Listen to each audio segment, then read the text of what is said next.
अमरावती शहरातून एक मोठी आणि धक्कादायक बातमी समोर येत आहे। जुनी एमआयडीसी परिसरात मंगळवारी रात्री भीषण आग लागल्याची घटना घडली असून सरस्वती इंडस्ट्रीज आगीच्या भक्ष्यस्थानी सापडलाय। आगीचे लोड आणि दाट धुरामुळे संपूर्ण परिसर हादरून गेलाय। या आगीत मोठ्या प्रमाणावर आर्थिक नुकसान झाल्याची माहिती समोर आली आहे।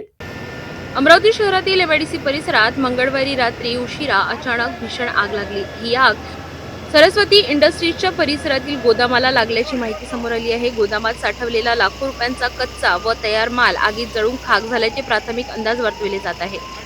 आगीच्या ज्वाळा अत्यंत तीव्र असल्याने काही वेळातच संपूर्ण परिसर दाट काळ्या धुऱ्याने वेढला होता। आगीची माहिती मिळताच अग्निशमन विभागाची यंत्रणा तात्काळ घटनास्थळी दाखल झाली। सुरुवातीला 6 अग्निशमन बंब आग विझवण्यासाठी दाखल झाले, मात्र आगीची तीव्रता वाढत गेल्याने नंतर तब्बल 22 अग्निशमन गाड्या आग विझविण्यात आणण्यासाठी तैनात करण्यात आल्या। अग्निशमन दलाकडून अनेक तास शर्थीचे प्रयत्न करण्यात आले। उशिरापर्यंत आग पूर्णतः आटोक्यात आलेली नव्हती, मात्र अथक प्रयत्नांनंतर आग नियंत्रणात आणण्यात यश मिळाले।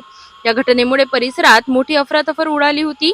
आग आजूबाजूच्या इतर उद्योगांमध्ये पसरू नये म्हणून प्रशासनाकडून विशेष दक्षता घेण्यात आली। सुदैवाने या घटनेत जीवितहानी झाल्याची कोणतीही माहिती नाही। दरम्यान आग लागल्याचे नेमके कारण अद्याप स्पष्ट झालेले नाही।